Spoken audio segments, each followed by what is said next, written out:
Ang gabi na tinawag ako ng sarili kong anak na kasambahay sa harap ng mayayaman nilang kamag-anak. Iyon na yata ang pinakamasakit. Ang kahihiyan, ang hiya na naramdaman ko, halos ikamatay ko. Sa loob ng maraming taon, naging ilaw ng tahanan ako. Pinamahalaan ko ang lahat. Ang budget, ang bahay, pati ang down payment ng kanilang bahay. Ako ang nagbayad. Pero para sa kanila, wala akong halaga. Isang anino lang. Hanggang sa nagpasya silang, wala na akong silbi. Pero hindi nila alam. Hindi nila alam ang sikreto ko. Ang lihim na yaman na itinago ko. Akala nila, ordinaryong lola lang ako. Isang pon na madaling itapon. Pero ngayon, oras na para kunin ko ang aking dangal at turuan sila ng leksyon. Isang leksyon na ikukwento nila hanggang sa kanilang mga apo. Kung naramdaman mo na ring parang estranghero ka sa sarili mong tahanan, i-like at i-share ang video na ito. At huwag kalimutang mag-comment sa ibaba. Saan kayo nanonood? Kwentuhan mo ako! Hindi ko kailanman inihayag sa sinuman, kahit sa sarili kong anak, na kumikita ako ng sweldong umaabot sa 1.5 milyong piso bawat buwan. Palagi siyang naniniwala na simple at disente lamang ang buhay na meron ako at hindi ko naisip kailanman na magiging problema ito.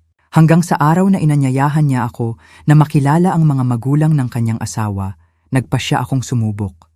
Nagpakita ako na nakasuot ng simpleng damit, tulad ng isang babaeng walang masyadong kakayahan. Ang nangyari noong gabing iyon ay nagbunyag ng mas higit pa sa aking inakala. Ang mga salita, ang mga tingin, at ang ugali ng mga taong dapat ay mainit akong tinanggap ay nagpakita ng tunay na ugali ng bago kong mga kamag-anak. Ngunit ang pinakamagandang bahagi ay nang kinuha ko ang aking platinum na card mula sa aking lumang-lumang bag at inihayag kung sino talaga ako. Ang ekspresyon sa mukha ng aking manugang ay talagang walang katumbas. Ngunit bago ako magpatuloy, tiyakin na nakasubscribe na kayo sa aming channel at mag-iwan ng komento kung saan ninyo pinapanood ang video na ito. Gusto naming malaman kung hanggang saan umaabot ang aming mga kwento. Ako si Gloria de la Cruz, 58 taong gulang at may buhay na kakaunti lang ang makakapag-isip.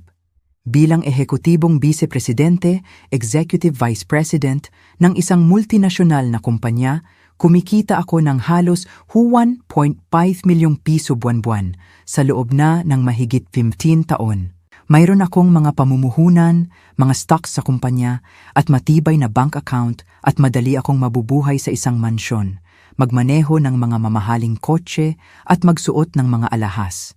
Ngunit pinili ko ang ibang landas. Nakatira ako sa parehong 2 silid na apartment sa loob na ng halos 2 dekada. Nagmamaneho ako ng ordinaryong kotse na 7 ng taong ginagamit. Gumagamit ako ng simpleng damit na binili sa mga department store. Hindi dahil kailangan kong magtipid, malayo doon, kundi dahil natutunan ko na ang tunay na halaga ay wala sa mga bagay na ipinapakita natin, kundi sa kapayapaan na taglay natin. Ang aking anak na si Marco, 34 taong gulang ngayon, ay lumaki na iniisip na ang kanyang ina ay isa lamang administrative staff na may katamtamang sweldo. Hindi ko kailanman itinama ang impresyong iyon. Gusto kong pahalagahan niya ang trabaho, ang pagsisikap, na maunawaan niya ang halaga ng bawat sentimong kinita ng tapat. Gusto kong itayo niya ang sarili niyang landas nang hindi umaasa sa bank account ko. At nagtagumpay naman. Nagtapos si Marco na may scholarship, itinayo niya ang kanyang karera. At 2 taon na ang nakalipas, pinakasalan niya si Carmela, isang babae na tila matamis at mahinhin. Sinasabi kong tila dahil hindi ako kailanman sigurado. May isang bagay sa kanyang magalang na ngiti na nagpapabagabag sa akin na para bang may patong ng pagkukunwari na hindi ko mabutas. Pagkatapos ay dumating ang tawag sa telepono na magpapabago sa lahat. Ma, ang mga magulang ni Carmela ay nasa Maynila at gusto kanilang makilala. Nag-schedule kami ng hapunan sa Sabado sa Ang Ilustrado o isang exclusive restaurant sa Makati. Ang Ilustrado, isa sa pinakamahal na restaurant sa lungsod, kung saan ang isang appetizer ay mas mataas pa sa kinikita ng maraming tao sa isang araw. May alam ba sila tungkol sa akin? Tanong ko. Nagkaroon ng maikling katahimikan, ngunit nagbubunyag. Sinabi ko sa kanila na nagtatrabaho ka sa isang opisina na simple ka lang. Ang salitang iyon na simple ay lumabas na parang paghingi ng tawad, halos kahihiyan, na para bang ako ay isang problemang dapat ipaliwanag. May isang bagay sa loob ko ang nabasag. Sige Marco, pupunta ako.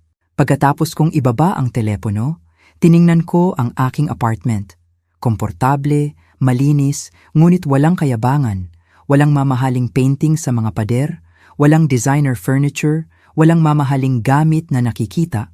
Ang uri ng lugar na hindi dapat tirahan ng isang taong may sweldo kong ganoon. Isang ideya ang nagsimulang mabuo sa aking isip. Isang ideyang mapanganib, marahil medyo malupit, ngunit hindi ko mapigilan. Kung inaasahan nilang makikilala ang isang simpleng babae, kung gayon, ibibigay ko sa kanila iyon. Dadalhin ko ang pag-arte hanggang sa dulo. Gusto kong makita kung paano nila tratuhin ang isang taong itinuturing nilang mas mababa sa kanilang estado sa lipunan. Noong Sabado, sa halip na pumili ng anuman sa aking mga dekalidad na damit, nagpunta ako sa pinakalikod na aparador. Doon ko iningatan ang ilang lumang, kupas na damit na ginagamit ko sa mga gawaing bahay. Pumili ako ng isang kulay abo na damit na walang shape na may bahid na hindi na natanggal ng anumang paglalaba. Nagsuot ako ng lumang sapatos na hindi pinakintab. Tinali ko ang aking buhok sa isang pabayang ponytail. Walang makeup, walang alahas, kahit relo man lang. Tiningnan ko ang sarili ko sa salamin at halos hindi ko makilala ang babaeng nakatingin pabalik. Mukha akong isang taong tinalo ng buhay, isang taong hindi nakikita, nakakalimutan. Eksakto kung ano ang gusto ko. Kinuha ko ang aking pinakalumang canvas bag na kupas kung saan naglagay ako ng isang pangkaraniwang credit card upang panatilihin ang fake na aking pagkatao. Nakatago, gayunpaman, sa isang lihim na compartment ay ang aking itim na pangkorporasyong card, platinum card, ang ginagamit ko para sa mga gastos sa kumpanya na may halos walang limitasyong limit, isang maliit na kaligtasan para sa anumang emerhensya. Ibinaba ako ng taxi sa tapat ng ang ilustrado eksaktong 8:00 ng gabi. Binuksan ng porter na may puting guwantes ang pinto para sa akin na may ngiti na bahagyang nag-alinlangan nang makita ang aking damit. Nagsimula na. Pumasok ako sa lobby na inilawan ng mga crystal chandelier. Ang mga eleganteng tao ay mahinahon na nag-uusap. Ang mga champagne glass ay nagniningning sa ilalim ng ginintuang ilaw. At pagkatapos ay nakita ko si Marco na nakatayo sa tabi ng isang mesa sa likuran. Sa tabi niya, si Carmela nakakasilaw sa isang cream-colored na damit, may nagniningning na alahas sa leeg at pulso, at nakaupo sa mesa, marahil ang kanyang mga magulang. Naglakad ako ng dahan-dahan patungo sa kanila, pinagmamasdan kung paano ako tiningnan ng ibang mga customer. Ang ilan ay may pagtataka, ang iba ay may halatang paghamak. Sanay na akong magbasa ng tao, isang mahalagang kasanayan sa mundo ng corporate. Nang lumapit ako, nakita ko ang mukha ni Marco na nagbago. Nanlaki ang kanyang mga mata, isang halo ng pagkalito at kahihiyan. Nakita ako ni Carmela pagkatapos at nanigas ang kanyang ngiti. "Ma, dumating ka," sabi ni Marco. Tensyonado ang boses.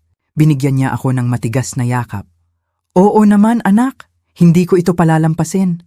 Lumapit si Carmela, mabilis na humalik sa pisngi ko. "Mabuti at nakarating ka, Gloria." Ipinakilala niya ako sa kanyang mga magulang. "Dad, Mom, ito si Gloria, ang nanay ni Marco, Roberto at Sandra Alcantara." Si Roberto, isang businessman sa real estate, ayon kay Marco na naikwento sa akin dati. Si Sandra, isang sosyalera, socialite, nakasangkot sa mga institusyon ng kawanggawa, ang uri na nag-oorganisa ng mga gala kung saan ang tiket ay mas mahal pa sa sweldo ng karamihan sa mga manggagawa sa isang buwan. Inabot ni Roberto ang kanyang kamay sa akin na may mahina at mabilis na paghawak. Tumangulang si Sandra, ang kanyang mga mata ay nag-scan sa aking damit, sa aking bag, sa aking buhok. Ang kanyang pagsusuri ay natapos sa loob ng 3 segundo. Ang kanyang hatol ay malinaw sa kanyang nakatikom na labi. "Pakiupo," sabi niya, tinuro ang silya na pinakamalayo sa kanya. Umupo ako at pinagmasdan ang mesa. Silverware, crystal glass, lino na napkin, isang arrangement ng sariwang orkidya sa gitna. Lahat ay walang depekto. Lahat ay sinadya. Lumitaw ang waiter na may mamahaling menu. Binuksan ko ang akin at nagkunwari ng kahirapan na maintindihan. Nasa Pranses lahat, sabi ko sa isang boses na sadyang hindi sigurado. Nagpalitan ng mabilis na tingin si Sandra kay Roberto. Gusto mo bang ako na ang mag-order para sa iyo? Napakabait mo naman, sagot ko, yumuko ang tingin. Tinawag ni Sandra ang waiter at nag-order para sa akin. Dalhin ang simpleng salad para simulan at ang manok para sa main course, sabi niya. Pagkatapos ay dinugtungan niya, binaba ang boses ngunit hindi sapat na hindi marinig. Iyon ang pinakamura sa menu. Tumalikod si Marco, halatang hindi komportable. Si Carmela ay pinag-aralan ang kanyang sariling menu nang may hindi kinakailangang intensity. At sa ganoon nagsimula ang isa sa pinakamaraming gabing nagbunyag sa aking buhay. Inihanda ang alak, isang mamahaling Bordeaux na sinigurado ni Roberto na banggitin ang presyo. 12,000 bawat bote, ngunit sulit ang bawat sentimo. Itinaas ni Sandra ang kanyang glass sa isang toast. Para sa pamilya, sabi niya, at para sa mga bagong kaibigan. Ang pag-aalinlangan bago ang salitang kaibigan ay banayad, ngunit sinadya. Malinaw na hindi ako itinuturing na bahagi ng pamilya. Ako ay isang intruder, isang anomalya na dapat tiisin. Ang paunang usapan ay predictable. Superficial na mga tanong tungkol sa aking buhay, sa aking trabaho, sa aking apartment.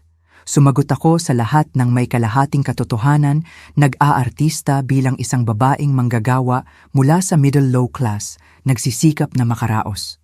Kaya nagtatrabaho ka bilang administrative assistant? Tanong ni Sandra, delikadong hiniwa ang kanyang filet mignon. Oo, matagal na. Sa parehong kumpanya, sagot ko. Nakakabighani, sabi niya nang walang anumang interes. At gusto mo ba? Trabaho lang po. Pampabayad ng mga bills? Oo, bulong niya na para bang nakikipag-usap sa isang bata.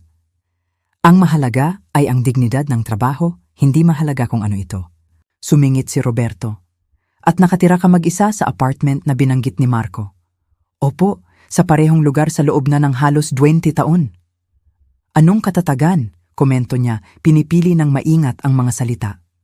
Maraming tao ngayon ay laging naghahabol sa susunod na mas malaki at mas maganda. May masabi tungkol sa pagiging kontento. Ang pagpapakita ng pagkaawa ay nakikita.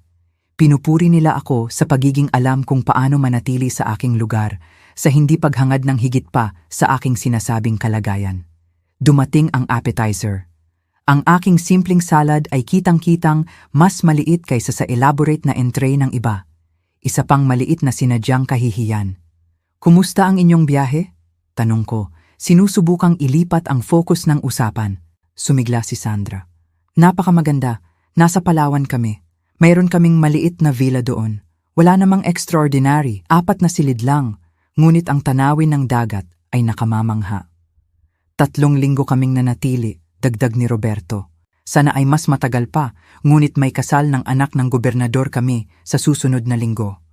Hindi kami maaaring mawala. Ang bawat salita ay isang bato na inaipon, nagtatayo ng pader sa pagitan namin. Ang bawat pagtukoy sa pera, sa mga koneksyon, sa mga ari-arian ay sinadya, dinisenyo upang magtatag ng distansya. At ikaw, Gloria? Tanong ni Sandra. Madalas ka bang nagbibiyahe? Hindi po masyado, sagot ko. Paminsan-minsan ay binibisita ko ang aking kapatid sa ibang probinsya. Ah, sa bus? Karaniwan po, oo. Nagkibit balikat si Sandra na para bang nabanggit ko ang isang nakakahawang sakit.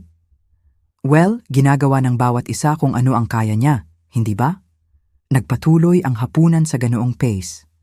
Nag-usap sila tungkol sa kanilang buhay, sa mga social events, sa mga internasyonal na biyahe, sa mga bagong acquisition. Paminsan-minsan ay ibabato nila sa akin ang isang tanong, nagkukunwari ng interes, ngunit ang kanilang mga mata ay lumalayo na bago ko pa matapos sumagot. Nanatiling tahimik si Marco sa halos buong oras. Paminsan-minsan ay sinusubukang baguhin ang topic. Sinunod ni Carmela ang halimbawa ng kanyang mga magulang, inangkop ang parehong pagkaawa nang siya ay kumakausap sa akin. Sa pagitan ng main course at dessert, nagpasya si Roberto na palalimin ang usapan. Sinabi sa amin ni Marco na pinalaki mo siya nang mag-isa, sabi niya. Dapat ay mahirap iyon. Nagkaroon ako ng mga hamon, sagot ko lang.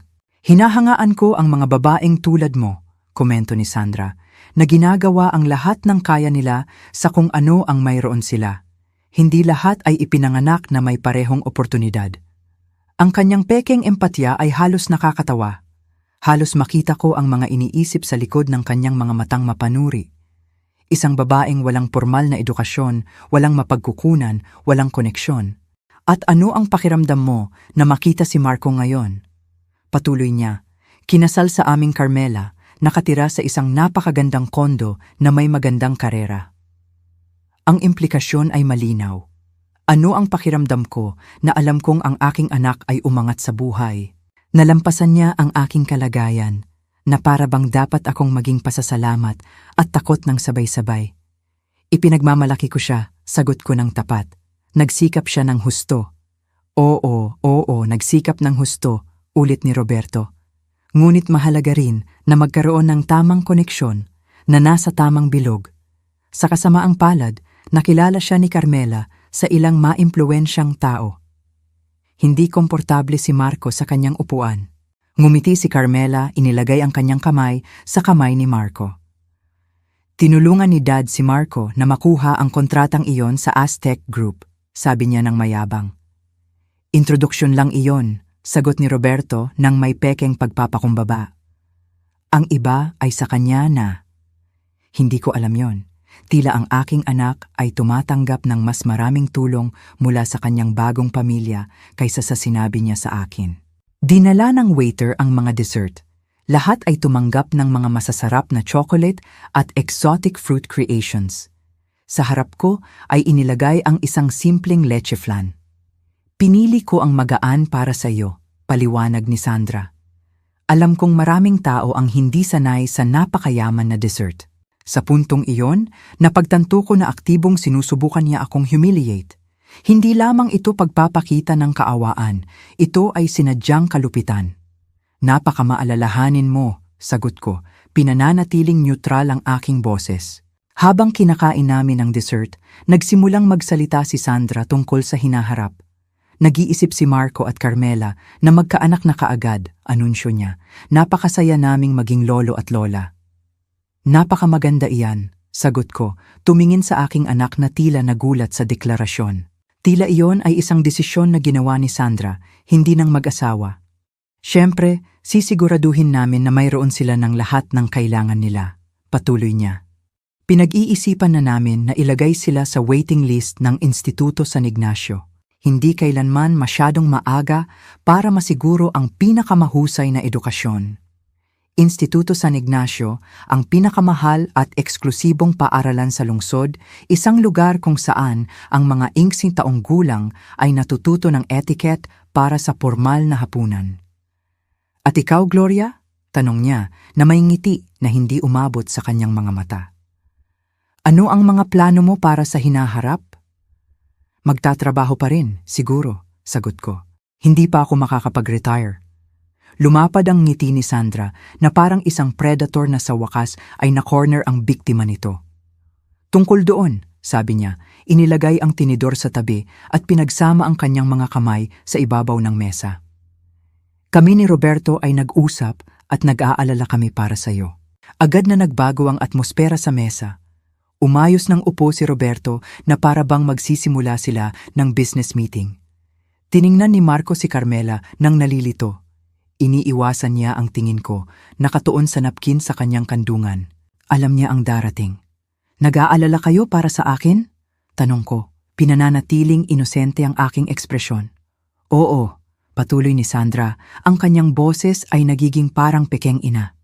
Makikita mo, Gloria, tumatanda tayong lahat. Nagiging mahirap ang buhay at nauunawaan namin na ang iyong pinansyal na sitwasyon ay marahil hindi ang pinakakomportable. Tumango si Roberto ng seryoso. Ang mga gastos sa pamumuhay ay tumataas lamang. Medical assistance, pabahay, lahat ay nagiging mas mahal. At para sa isang taong may limitadong mapagkukunan, nag-aalala kami na ito ay maging isang pasanin para kina Marco at Carmela sa hinaharap, pagtatapos ni Sandra. Kaya pala, ang tunay na layunin ng hapunan ay nagsisimulang mabunyag. Isang pasanin, ulit ko ng mahinahon. Marco ay isang mabuting anak, paliwanag ni Sandra na para bang nakikipag-usap sa isang bata. Nararamdaman niya ang responsibilidad para sa iyo, at bagaman iyon ay kahanga-hanga, ayaw namin ni Roberto na makialam iyon sa buhay na itinatayo niya at ni Carmela ng magkasama. Ma, pakiusap, putol ni Marco, halatang hindi komportable. Ayos lang anak, sagot ni Sandra habang hinahaplos ang kamay niya. Nauunawaan ng iyong ina na iniisip lang namin ang kanyang kapakanan. Nanatili akong tahimik, hinahayaan silang ganap na ihayag ang kanilang mga intensyon.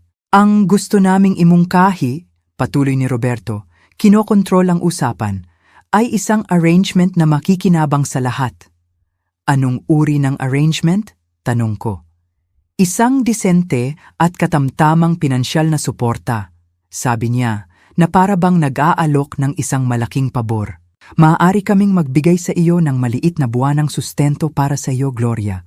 Isang bagay na makadagdag sa iyong kita at masigurong mayroon ka ng kinakailangan nang hindi na kailangang dumepende kay Marco. Ngumiti si Sandra ng malapad. Iniisip namin ang halagang 30,000 bawat buwan. Hindi iyon malaki para sa amin. Ngunit iniisip namin na magiging malaking pagkakaiba iyan para sa iyo. Halos mapigilan ko ang sarili ko na hindi tumawa. 30,000. Isang halaga na ginagastos ko sa isang corporate dinner nang hindi nag-iisip ng 2 beses. At bilang kapalit? Tanong ko, dahil laging may kapalit. Bahagyang nag-alinlangan ang ngiti ni Sandra. Well, hindi naman iyon exchange. Ito ay higit na isang mutual na pag-unawa. Anong uri ng pag-unawa? Humimig si Roberto. Umaasa lamang kami na igagalang mo ang privacy ng mag-asawa, na mauunawaan mo na itinatayo nila ang kanilang sariling buhay kasama ang kanilang sariling mga tradisyon at social circle. Ang mensahe ay malinaw na parang kristal. Gusto nila akong bayaran para mawala, para hindi mapahiya ang aking anak at ang kanyang asawa sa aking hindi angkop na presensya sa kanilang eleganteng buhay. Sa madaling salita, dahan-dahan kong isinalin. Gusto ninyo akong manatiling malayo. Nagkaroon si Sandra ng kapal ng mukha na magmukhang nasaktan. Hindi iyon. Gusto lang namin na ang lahat ay mahanap ang kanilang angkop na lugar sa bagong family dynamic na ito. Ang aking angkop na lugar, ulit ko, eksakto, sigaw niya na para bang sa wakas ay naintindihan ko ang isang komplikadong konsepto. Palagi kang magiging ina ni Marco, syempre.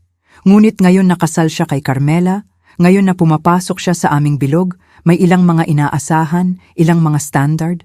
Sa wakas ay natagpuan ni Marco ang kanyang boses. Dad, Mom, hindi ito kailangan. Ang aking ina ay hindi kailanman naging problema. Syempre hindi anak, sabi ni Sandra na may pagkaawa. Walang nagsasabi niyan, sinusubukan lang naming maging practical, preemptive. Lumapit ang waiter upang magtanong kung gusto namin ng kape. Nag-order si Roberto ng espresso para sa lahat nang hindi ako kinokonsulta. Isang maliit na kilos na naglalagom ng buong gabi. Ang aking kagustuhan, ang aking mga opinyon, ang aking mga gusto ay walang kaugnayan. Habang naghihintay kami sa kape, nagpatuloy si Sandra sa pagdedetalye kung paano magiging ang arrangement na ito. Kung paano nila ililipat ang pera ng diskreto sa aking account, kung paano ko ito magagamit upang mapabuti ang aking kalidad ng buhay. Marahil ay makabili ng mas magandang damit, nagbigay siya ng makabuluhang tingin sa aking lumang damit, o kahit na gumawa ng maliliit na pagpapabuti sa aking apartment. Siyempre, patuloy ka naming aanyayahan para sa mga espesyal na okasyon, idinagdag niya ng mapagbigay. Birthday, Pasko siguro. Dumating ang kape. Sumipsip ako sa mapait na espresso at ibinalik ang tasa sa platito na may mahinang kalansing. Oras na para magpasya. Maaari kong ipagpatuloy ang pagkukunwari. Maaari akong magpasalamat ng may pagpapakumbaba sa kanilang pagiging generous, tanggapin ang kanilang walang hiyang suhol at umalis. Iyon ay magbibigay daan sa akin na obserbahan kung paano magaganap ang arrangement na ito, makita kung hanggang saan aabot ang kanilang manipulasyon, o maaari kong tapusin ang teatro ngayon. Tiningnan ko ang aking anak. Ang kanyang mukha ay nagpapakita ng isang halo ng kahihiyan, pagkalito at pagka-awkward. Siya ay naipit sa pagitan ng dalawang mundo, ang paggalang sa kanyang ina at ang pagnanais na mag-please sa kanyang bagong pamilya. Tiningnan ko si Carmela. Iniiwasan niya ang tingin ko, nakatuon sa paghalo ng kape na hindi naman niya inasikaso. Tiningnan ko sina Roberto at Sandra, napakatiyak sa kanilang superioridad, napakasigurado sa kanilang karapatan na ayusin ang buhay ng iba ayon sa kanilang kaginhawaan. Ang desisyon ay ginawa. Pay 30,000 bawat buwan, sabi ko, nag-iisip. Isang kawili-wiling offer iyan. Ngumiti si Sandra ng matagumpay. Natutuwa ako na ganyan ang tingin mo. Nagtataka lang ako, patuloy ko. Paano kayo nakarating sa tiyak na halagang iyan? Batay ba iyan sa anumang kalkulasyon ng cost of living? Tila naiinis si Roberto sa tanong. Ito ay isang halaga na itinuturing naming angkop, generous pa nga. Naiintindihan ko, sagot ko. At magkano ang ibinigay ninyo kina Marco at Carmela para sa down payment ng kanilang bahay? Kung hindi ako nagkakamali, ang mga property sa kondo na iyon ay nagkakahalaga ng halos isang 50 milyong piso, hindi ba? Nagpaling-paling si Sandra, nagulat sa pagbabago ng topic. Well, nagbigay kami ng P3 milyong piso, isang regalo sa kasal. P3 milyon, ulit ko. At ang kanilang honeymoon sa Greece. Nabasa ko sa kung saan na ang mga luxury package para sa Santorini ay nagkakahalaga ng halos 800,000 hanggang 1 milyong piso. P1 milyon talaga. Pagtatama ni Sandra nang hindi maitago ang pagmamalaki. Gusto namin na makuha nila ang pinakamahusay, kaya sa kabuuan, namuhunan kayo ng halos 4 milyong piso sa mag-asawa. Sumimangot si Roberto. Hindi namin iyon iniisip bilang isang pamumuhunan. Sila ang aming mga anak. Oo, sumang-ayon ako. Isang kawili-wiling pagpili lang ng mga salita. Namumuhunan kayo sa inyong mga anak at sinusubukan ninyong alisin ang hindi komportabling ina sa halagang 30,000 buwan-buwan. Isang mabigat na katahimikan ang bumagsak sa mesa. Ang ngiti ni Sandra ay tuluyang nawala. Ang panga ni Roberto ay naging matigas. Ang kanyang mga buko ay puti sa paligid ng kanyang wine glass. Si Carmela ay tila malapit ng umiyak. At si Marco, ang aking anak, ay tila lubos na shock. Gloria, sabi ni Sandra sa wakas, ang kanyang boses ay mas malamig ngayon. Sa tingin ko ay mali ang interpretasyon mo sa aming mga intensyon. Sinusubukan lang namin na tumulong. Tumulong, ulit ko ng dahan-dahan. Kawili-wiling kung paano ang salitang iyon ay maaaring magkaroon ng iba't ibang kahulugan depende sa kung sino ang gumagamit nito. Inilagay ko ang aking napkin sa mesa at sumandal sa upuan. Ang aking posture ay bahagyang nagbago.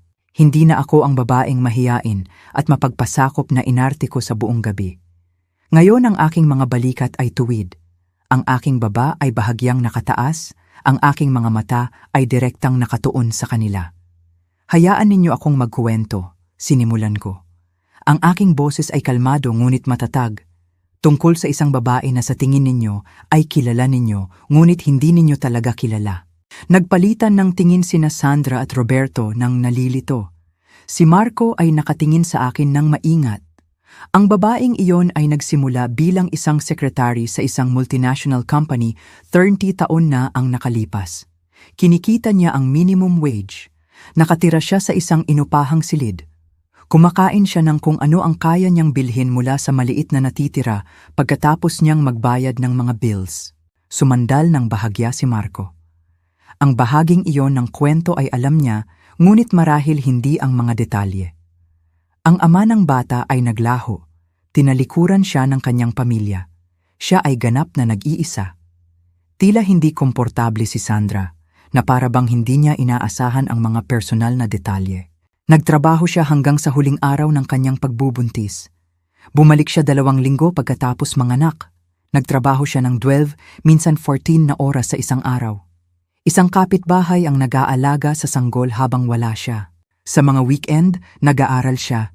Night courses, certifications, mga wika na natutunan sa mga pampublikong aklatan. Lahat iyon habang nagpapalaki ng anak ng mag-isa. Huminto ako, humigop ng tubig. Ang babaeng iyon ay umangat sa kumpanya. Mula secretary hanggang executive assistant, mula assistant hanggang coordinator, mula coordinator hanggang manager, mula manager hanggang director, mula director hanggang vice president. Nanliit ang mga mata ni Roberto. Paulit-ulit na kumurap si Sandra na para bang sinusubukan niyang iproseso kung saan ako pupunta sa kwentong iyon. At alam ba ninyo kung magkano ang kinikita ng babaeng iyon ngayon, Sandra, Roberto? Hindi sila sumagot. P1.5 milyong piso bawat buwan sa average, hindi kasama ang taunang bonus, pagbabahagi sa kita at stocks ng kumpanya. Binitawan ni Marco ang kanyang tinidor na tumama sa porselana na may malakas na tunog. Namutla si Carmela. Iyon ay humigit kumulang 14 milyong piso sa isang taon.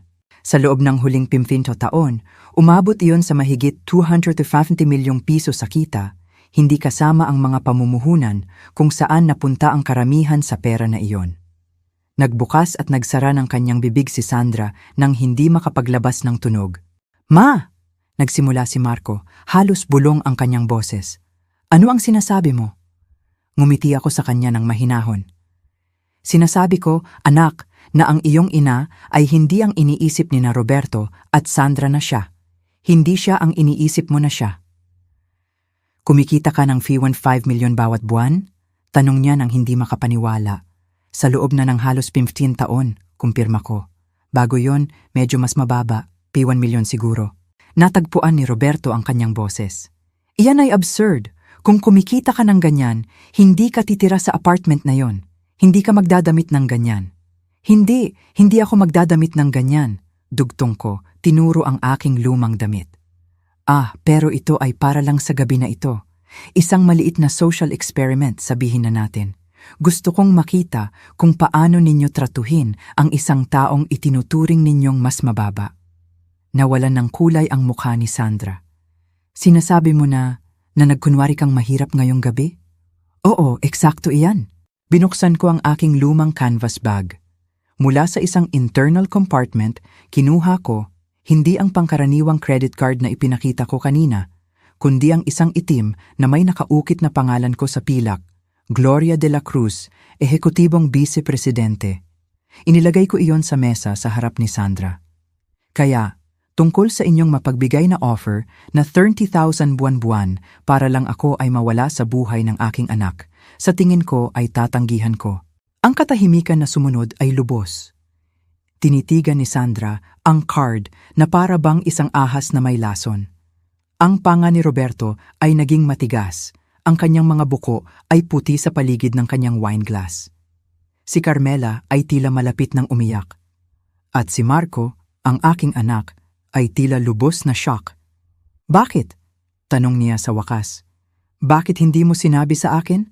Tiningnan ko siya ng may pagmamahal. "Dahil gusto kong lumaki ka na pinahahalagahan ng mga tao sa kung sino sila, hindi sa kung ano ang mayroon sila. Gusto kong itayo mo ang sarili mong landas nang hindi umaasa sa kayamanan ng iyong ina. Gusto kong maunawaan mo ang halaga ng trabaho, ng tiyaga, ng pagpapakumbaba. Pero hinayaan mo akong isipin sa lahat ng mga tao na yon na ako ay isang simpleng administrative employee. Oo. At tingnan mo ang sarili mo ngayon. Nagtapos ng may honor, itinatayo ang sarili mong karera. Hindi ito mangyayari kung ibinigay ko sa iyo ang lahat sa isang silver platter." Humimig si Roberto, binawi ang bahagi ng kanyang composure. "Well, ito ay tiyak na nakakagulat, ngunit hindi nito binabago ang katotohanan na sinusubukan lang naming gawin ang pinakamahusay para sa aming mga anak. Ang pinakamahusay, ulit ko, mag-alok ng limos para paalisin ang hindi komportabling ina, magpasya kung kailan at paano niya makikita ang sarili niyang anak. Iyan ba ang pinakamahusay na maaari ninyong isipin, Roberto?" Sumingit si Sandra, Ang kanyang boses ay nanginginig ngayon. Sinadya mo kaming nilinlang. Pumunta ka rito na may pagkukunwari na iyan para lang kami ay para magmukha kayong putol ko? Mga mayabang, snobs, prejudiced, mapanlinlang, manipulative? Hindi ko kayo ginawa na magmukhang ganyan. Binigyan ko lang kayo ng pagkakataon na ipakita kung sino talaga kayo. Lumapit ang waiter ng diskreto.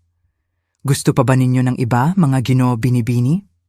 Oo, sagot ko bago pa man makapagsalita ang sinuman. Ang bill? Pakiusap?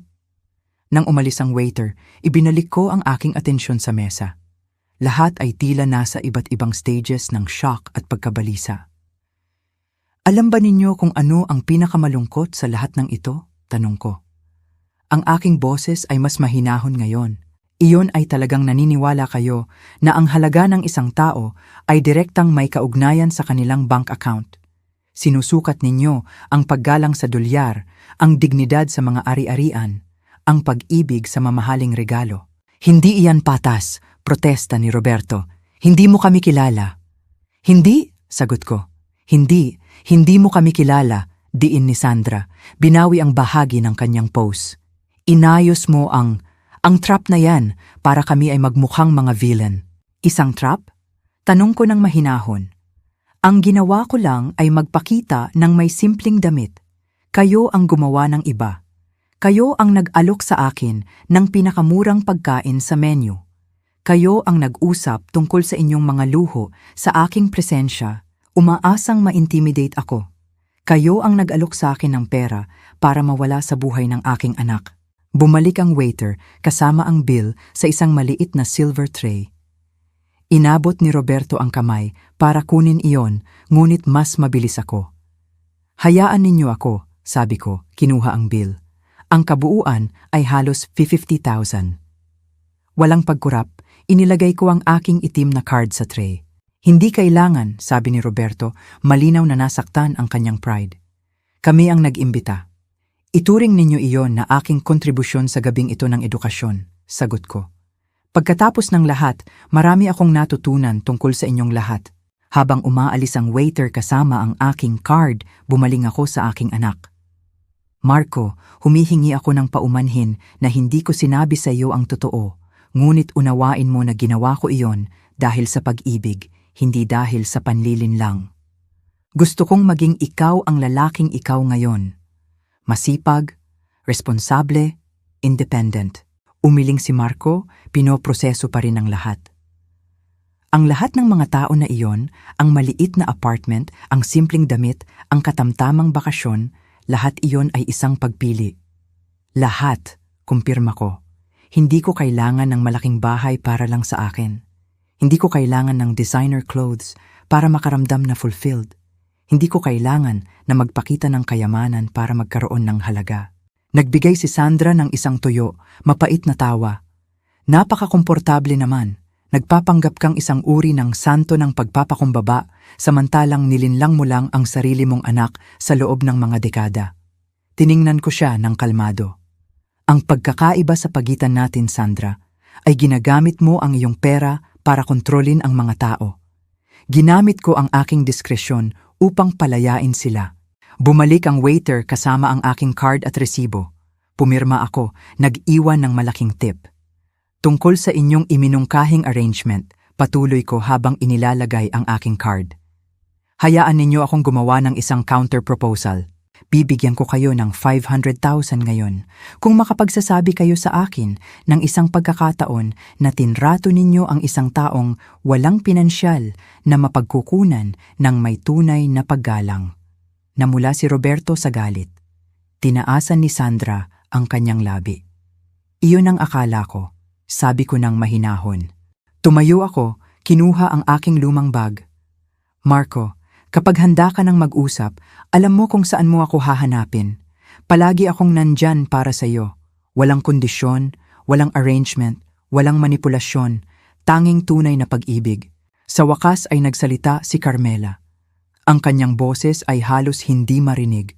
Gloria, hindi ko alam ang tungkol sa pera, tungkol sa gabing ito. Maniwala ka sa akin, hindi ko alam. Tiningnan ko siya, sinusubukang tukuyin ang kanyang sinseridad. May kahihiyan sa kanyang mga mata, ngunit may pagkalito rin na para bang nakikita niya ang kanyang mga magulang sa isang bagong ilaw. Sana ay totoo iyan, Carmela, sagot ko. At sana ang gabing ito ay naging edukasyon din para sa iyo. Tumalikod ako upang umalis. Pagkatapos ay huminto ako at bumalik ng huling pagkakataon. At Roberto, Sandra, tama kayo sa isang bagay. Mahalaga ang pera, ngunit hindi sa paraan na iniisip ninyo. Ang tunay na halaga ng pera ay nasa kalayaan na ibinibigay nito. Kalayaan na mamuhay alinsunod sa iyong mga prinsipyo upang hindi makontrol ng iba, upang tumulong nang hindi umaasa ng pagkilala. Nakakalungkot na sa lahat ng inyong yaman, napakahirap pa rin ninyo. Sa ganoon, naglakad ako sa eleganteng restaurant nang nakataas ang ulo. Nararamdaman ang mga tingin na sumusunod sa akin. Hindi na iyon mga tingin ng paghamak dahil sa aking simpleng damit, kundi ng pagtataka sa babaeng nagbayad ng 50,000 na bill at umalis ng may dignidad ng isang reyna. Nang makarating ako sa bangketa, huminga ako ng malalim sa hangin ng gabi. Sa unang pagkakataon, sa loob ng maraming taon, naramdaman kong ganap akong exposed at ganap na malaya. Iniwan ako ng taxi sa harap ng aking gusali 1 oras pagkatapos. Binayaran ko ang fare at pumasok sa simple, ngunit maayos na lobby. Ang night guard, si Mang Pedro, ay bumati sa akin tulad ng dati. Magandang gabi, Doña Gloria. Ayos lang po ba kayo? Ayos lang, Mang Pedro. Isang gabing nagbunyag. Ngumiti siya nang hindi naiintindihan ang tunay na kahulugan sa likod ng aking mga salita at bumalik sa kanyang magasin. Umakyat ako sa 4 na palapag sa lumang elevator at pumasok sa aking apartment. Pagkasara ko ng pinto, naramdaman ko ang bigat ng gabi na bumagsak sa aking mga balikat. Hinubad ko ang aking lumang sapatos, iniwan ang canvas bag sa sahig at naglakad patungo sa aking silid.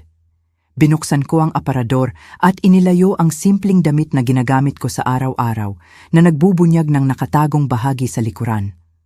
Nandoon ang aking mga executive suit, mga damit na perpektong gupit, mga silk dress, custom-made na Italian shoes, ang Gloria na walang sino man, maliban sa aking mga kasamahan sa trabaho, ang nakakakilala.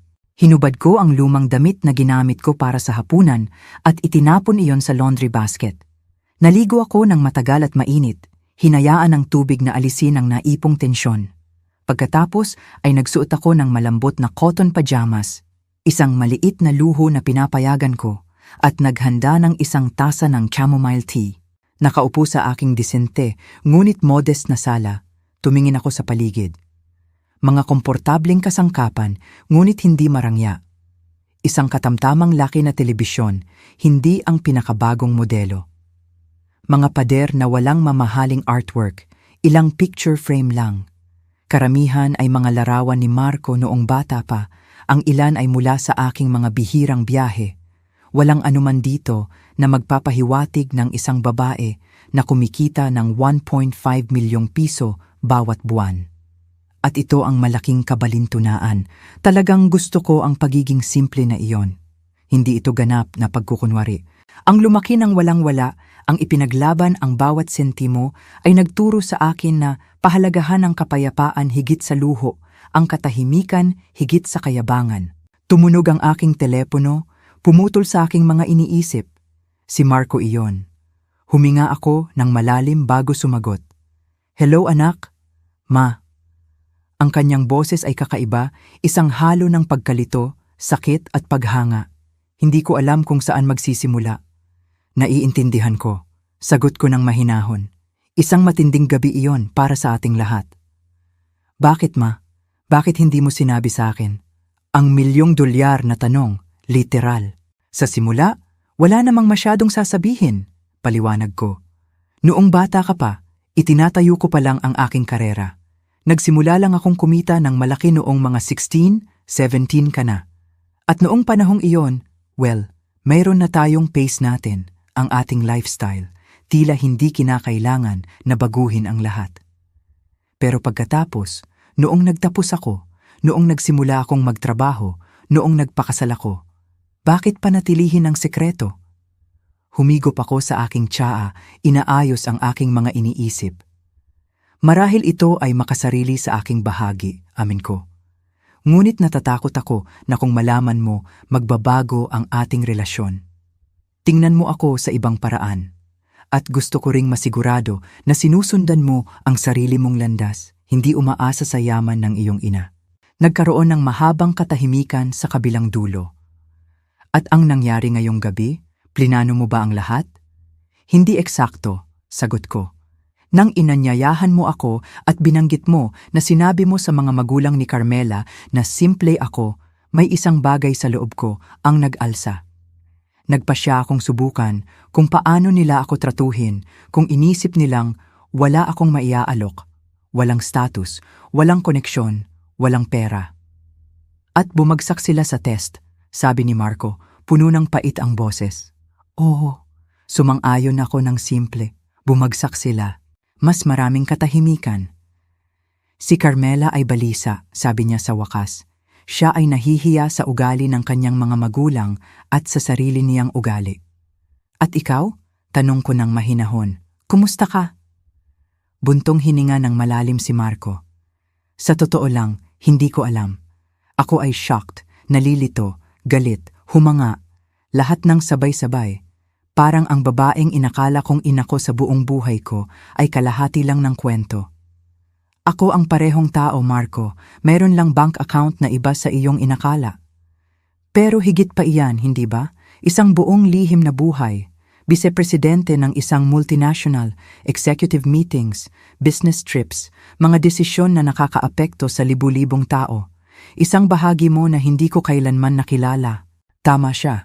Sa loob ng maraming taon, maingat kong pinaghiwalay ang aking dalawang mundo. Si Gloria ang executive ay nanatili sa opisina. Si Gloria ang modest na ina ay umuwi. Tama ka, amin ko. Nagkaroon ng paghihiwalay, marahil mas malaki kaysa sa dapat. Ano ang mangyayari ngayon? Tanong niya, ang kanyang boses ay biglang napagod. Iyan ay nakasalalay sa iyo, anak, sa iyo at kay Carmela. Tungkol sa iyong mga magulang, galit na galit silang umalis sa restaurant, putol ni Marco. Sabi ni Roberto na sinadya mo silang hinamak, umiyak si Sandra sa kotse, sinasabi na tinrap mo sila. Halos ngumiti ako sa kabalintunaan. Kawili-wiling kung paano sila nakakaramdam ng kahihiyan sa pagtrato ng eksakto kung paano sila nagtrato sa iba. Sabi nila na re-evaluate nila ang kanilang suporta sa atin, patuloy ni Marco. Kung ano man ang ibig sabihin niyan. Pinansyal na blackmail, isinalin ko. Ang paborito nilang paraan ng kontrol. Marahil, sumang-ayon si Marco. Pero sa totoo lang, pagkatapos ng gabing ito, hindi ako sigurado kung gusto kong maging ganap na konektado sa kanila tulad ng dati. May isang bagay sa kanyang tono ang nag-alerto sa akin. Marco, huwag kang gumawa ng mga marahas na desisyon ngayon habang mainit pa ang sitwasyon. Sila Sandra at Roberto ay mga magulang ni Carmela. Sila ay magiging bahagi pa rin ng iyong buhay sa ilang paraan, kahit na pagkatapos ng ginawa nila, ng sinabi nila. Oo, sagot ko ng matatag. Ang mga pamilya ay komplikado. Ang mga tao ay komplikado. Walang sino man ang ganap na mabuti o masama. Marahil, ang gabing ito ay magsisilbing panimula para sa mga tapat na usapan, para sa pagtatatag ng malusog na boundaries. May isang tunog sa kabilang dulo. May sinabi si Carmela ng mahina. Ma, sabi ni Marco, gusto ni Carmela na makipag-usap sa'yo. Ayos lang ba? Oo naman. Nagkaroon ng sandali ng katahimikan habang ipinapasa ang telepono. Gloria! Ang boses ni Carmela ay hoarse na para bang umiyak siya ng maraming oras. Hello, Carmela. Ako, hindi ko alam kung saan magsisimula. Ako ay nahihiya, mortified. Hindi mo kailangang maging ganoon, sagot ko ng mahinahon. Hindi ka responsable sa mga aksyon ng iyong mga magulang. Pero hinayaan kong mangyari, diin niya. Nakita ko kung paano kanila tinatrato at wala akong sinabi. Ako pa nga ay nakilahok sa ilang paraan. Tama siya, ngunit hindi kailangan na magdagdag pa ng sakit. Lumaki ka sa kapaligiran na iyon, Carmela. Mahirap questionin ang mga values na ipinalaki sa atin. Bahagya siyang humihikbi, Hindi iyon excuse. Dapat ay mas mahusay ako. Oo, sumang-ayon ako ng mahinahon. Ngunit ang mahalaga ay hindi ang ginawa mo ngayong gabi, kundi ang gagawin mo mula ngayon. Gusto kong maging mas mahusay, sabi niya. Ang kanyang boses ay mas matatag na ngayon. Gusto kong maging ang uri ng tao na hinuhusgahan ng iba sa character, hindi sa bank account. Ang uri ng tao na ikaw. Pumikit ako, naantig sa kanyang mga salita sa kabila ng lahat. Kung gayon, magsimula ka na ngayon, iminungkahi ko, hindi sa malalaking deklarasyon o pangako, kundi sa maliliit na pang-araw-araw na aksyon. Ang paraan kung paano mo tratuhin ang waiter, ang security guard, ang taxi driver, ang paraan kung paano ka magsalita tungkol sa mga taong mas mababa ang katayuan sa iyo, ang mga pagpapalagay na ginagawa mo tungkol sa halaga ng mga tao. Gagawin ko, pangako niya. At Gloria, humihingi ako ng paumanhin, higit pa sa kaya kong ipahayag. Alam kong oo, Carmela, at iyon ay isang simula na. Sa sumunod na 2 linggo, nabuhay ako sa isang kakaibang pag-aalinlangan. Ang katotohanan ay nailantad, ngunit ang mga kahihinatnan ay dahan-dahang nagaganap, tulad ng mga ripples na kumakalat pagkatapos ng pagbagsak ng bato sa tubig. Araw-araw akong tinatawagan ni Marco, nagtatanong tungkol sa aking karera, sa aking pinansyal na buhay, sa mga desisyon na ginawa ko sa loob ng maraming taon. Para siyang sinusubukang buuin muli ang imahe ng kanyang ina, pinupunan ang mga gaps na napagtanto niyang umiiral ngayon. Bakit ka nagpatuloy na manirahan sa apartment na ito? Tanong niya sa isa sa mga pag-uusap na iyon. Madali ka sanang nakabili ng penthouse sa sentro. Oo, kaya ko, sumang-ayon ako. Ngunit ang lugar na ito ay palaging sapat, komportable, ligtas, malapit sa parke, kung saan gusto kong maglakad. Bakit ako magbabago dahil lang sa kaya ko? Pero ang mga budget na biyahe, ang mga murang restaurant, ang damit mula sa department store.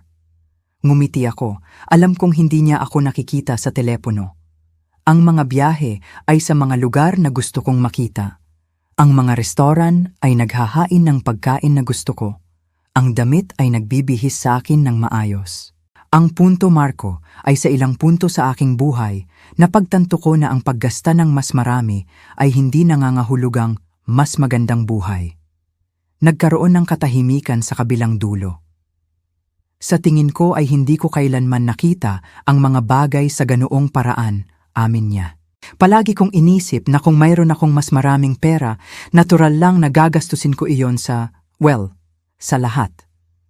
Iyan ang conditioned tayong paniwalaan, sagot ko, na ang tagumpay ay nangangahulugang consumption, na ang personal na halaga ay nakatali sa mga ari-arian. Ang pag-uusap kay Carmela ay iba, mas maingat. Bumisita siya sa akin ng mag-isa 3 araw, pagkatapos ng hapunan, nagdadala ng bulaklak, mga simpleng daisy. Napansin ko, hindi ang mamahaling rosas o exotic orchids na marahil ay pinili ng kanyang mga magulang. Umupo kami sa aking maliit na balcony, umiinom ako ng tsa at siya ay kape. Ang ganda talaga ng lugar na ito, komento niya, tumitingin sa paligid. Nakakaengganyo. Salamat, sagot ko. Ito ang aking refuge. Nag-alinlangan siya, iniikot ang tasa sa kanyang mga kamay. Gloria, may kailangan akong itanong sa'yo at hinihiling ko na maging brutally honest ka sa akin. Ano talaga ang tingin mo sa akin? Hindi bilang manugang, kundi bilang tao? Ang tanong ay ikinagulat ko. Nag-isip ako sandali bago sumagot. Nakikita ko ang isang taong nasa gitna ng isang journey, sabi ko sa wakas. Isang taong pinalaki na may ilang values na ngayon ay nagsisimula ng questionin ang mga iyon. Isang taong may potensyal na maging mas higit pa sa mga limitasyon na itinatag ng kanyang mga magulang. Puno ng luha ang kanyang mga mata. Sa loob ng mahabang panahon, nabuhay ako para i-impress ang aking mga magulang, para maging ang perpektong anak na ipinapakita nila bilang isang trophy, ang tamang uri ng paaralan, ang tamang uri ng kaibigan, ang tamang uri ng mga interes. At si Marco? Tanong ko ng may delikadesa. Ngumiti siya, pinunasan ng luha. Marco ang aking unang pagre-rebelde. Inaasahan ng aking mga magulang na magpakasal ako sa anak ng ilang kaibigan sa club, isang taong nasa bilog namin. Nang makilala ko si Marco, nakita ko ang isang bagay na iba.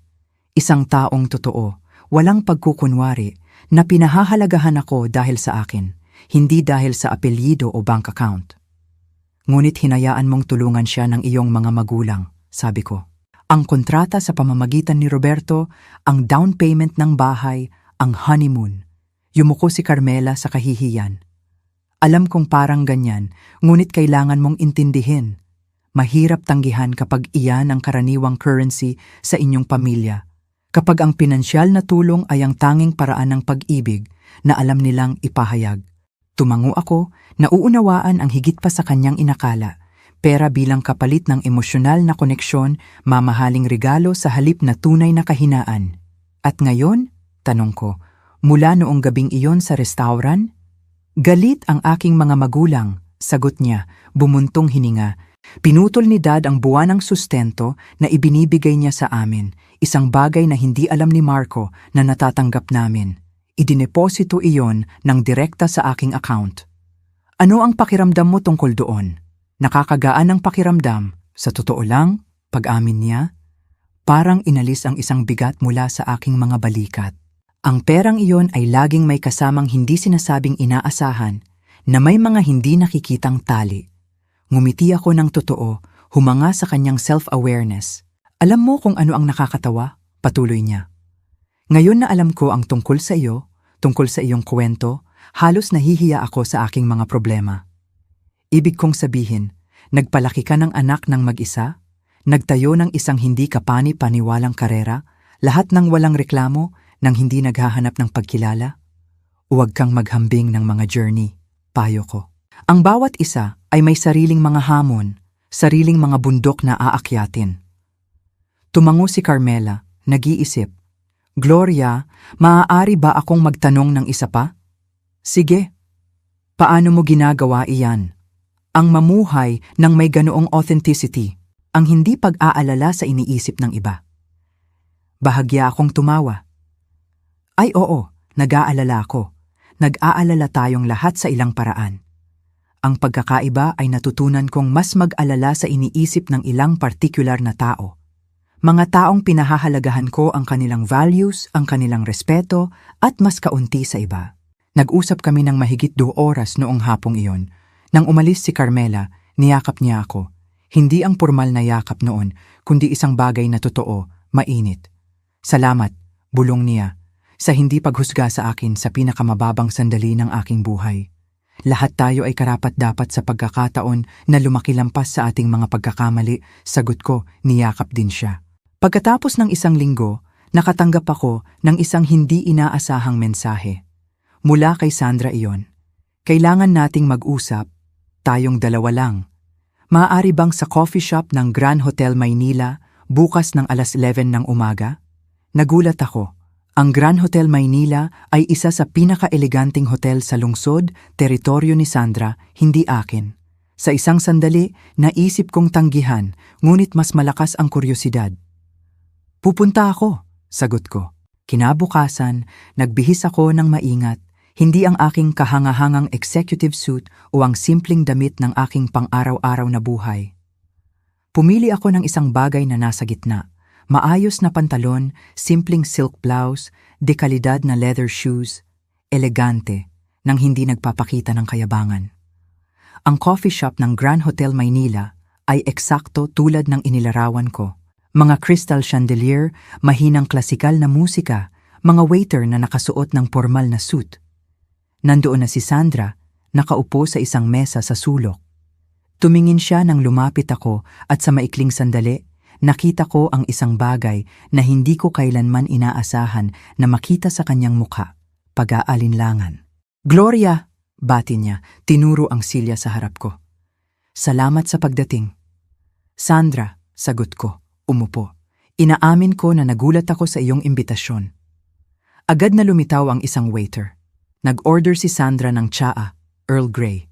Nag-order ako ng espresso. Nang umalis ang waiter, inayos ni Sandra ang napkin sa kanyang kandungan, isang kilos na nagbubunyag ng kanyang kaba. Iniisip ko na nagtataka ka kung bakit ko ginusto ang pagtatagpo na ito, sinimulan niya. Sumagi iyan sa isip ko. Huminga ng malalim si Sandra. Sa nakalipas na 2 linggo, nag-isip ako tungkol sa gabing iyon sa restauran, tungkol sa mga bagay na sinabi ko, ang mga pagpapalagay na ginawa ko. Nanatili akong tahimik, hinahayaan siyang magpatuloy. Hindi ako magkukunwari na iyon ay isang kaaya-ayang karanasan, patuloy niya. Ang ma-expose ng ganoon sa harap ng aming manugang, ng aming anak, ay nakakahiya. Hindi mas nakakahiya kaysa sa tratuhin na parang mas mababa sa isang buong hapunan, sabi ko ng kalmado. Nagkaroon si Sandra ng disente na magmukhang nahihiya. Oo, well, tungkol diyan ang gusto kong pag-usapan. Dumating ang aming mga order. Sumipsip si Sandra sa kanyang tsaa bago nagpatuloy. Sa tingin mo ba ay kilala mo ako, Gloria? Sa tingin mo ba ay isa lang akong sosyalera na superficial, obsessed sa status at pera? At hindi ba? Tanong ko ng direkta. Ngumiti siya ng walang humor. Mas komplikado kaysa doon. Karaniwan, ganon. Maingat na inilagay ni Sandra ang tasa sa platito. Lumaki ako sa isang pamilya kung saan ang mga appearance ang lahat. Ang aking ama ay isang bagong mayaman, determinadong tanggapin sa mataas na lipunan. Ang aking ina ay obsessed sa status. Ang tamang direksyon, ang tamang paaralan, ang tamang koneksyon. Iyon ay nagpapaliwanag ng ilang bagay, ngunit hindi nagbibigay katwiran sa kanyang ugali. Pinalaki ako na maniwala na ang social value at personal na halaga ay pareho, patuloy niya, na ang paggalang ay nakasalalay sa iyong bank account, na ang mga pagkakaibigan ay strategic alliance, na ang mga kasal ay pagsasanib ng mga ari-arian. At hindi mo kailanman kinuwestiyon ang mga values na iyon? Paminsan-minsan, amin niya. Nagkaroon ng mga sandali, mga pagdududa, ngunit pagkatapos ay tumingin ako sa paligid at nakita ko ang mundo na nagpapatunay ng eksakto sa itinuro sa akin. Ang mga tao ay tinatrato ang mayayaman ng may paggalang, nagbubukas ng pinto, gumagawa ng mga pagbubukod. Sumipsip ako sa aking espresso, pinagmamasdan siya ng maingat. Bakit mo ito sinasabi sa akin, Sandra? Naghahanap ka ba ng absolusyon?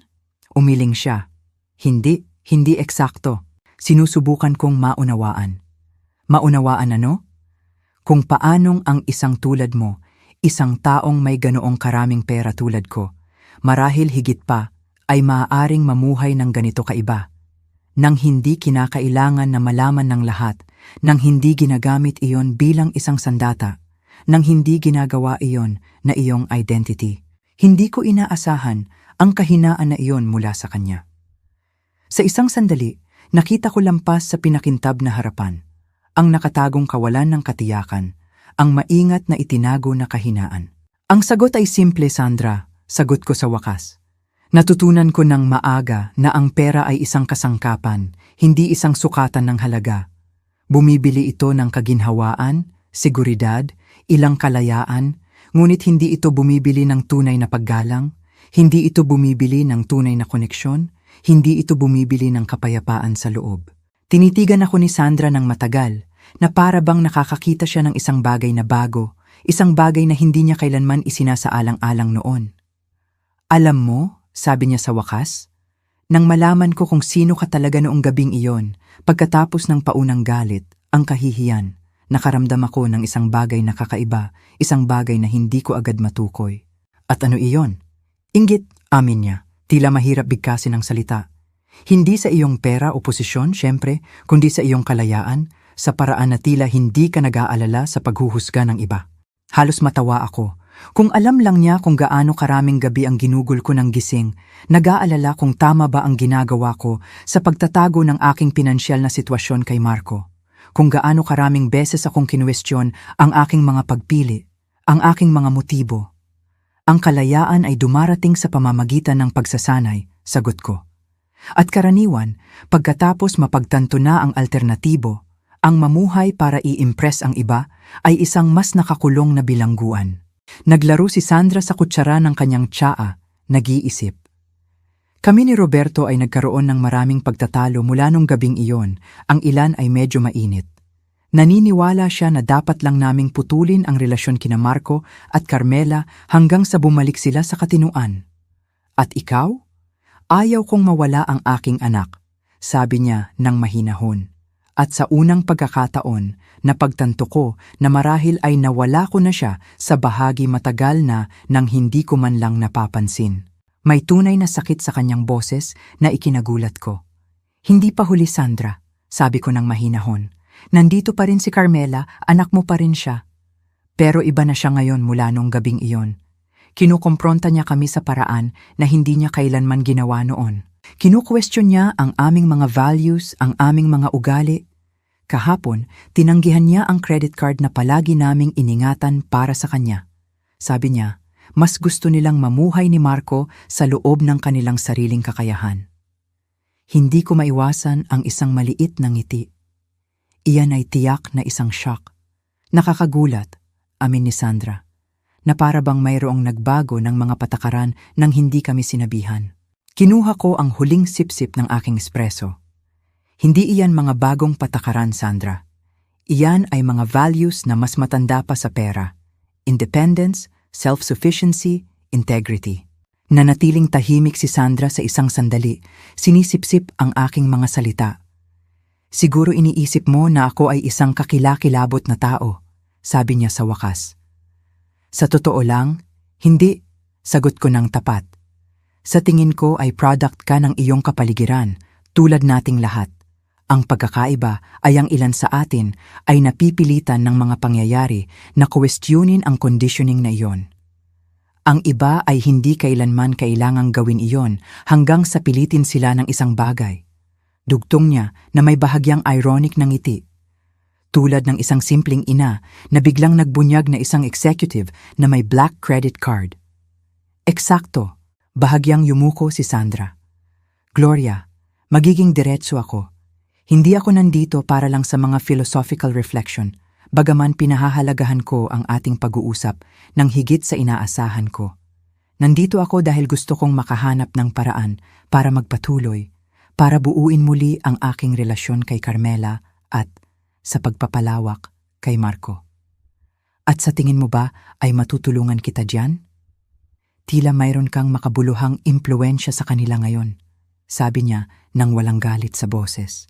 Malinaw na iginagalang nila ang iyong pananaw.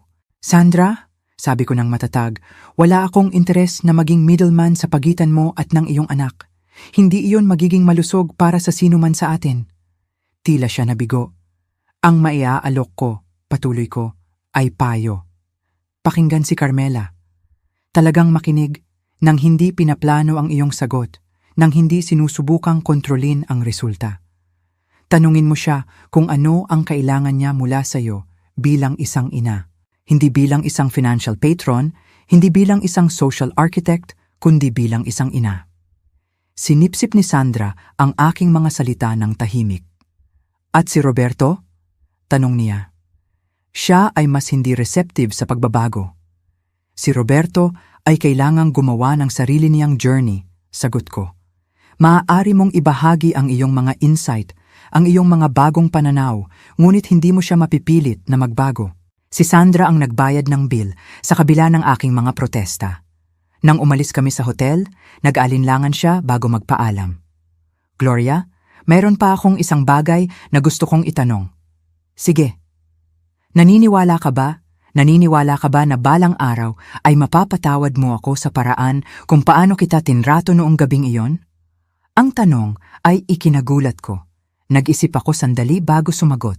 Ang pagpapatawad ay hindi isang bagay na ibinibigay ng isang beses lang, Sandra. Ito ay isang proseso. Nagsisimula ito sa pagkilala, nagpapatuloy sa tunay na pagsisisi at pinagsasama sa tunay na pagbabago. Tumango siya ng dahan-dahan.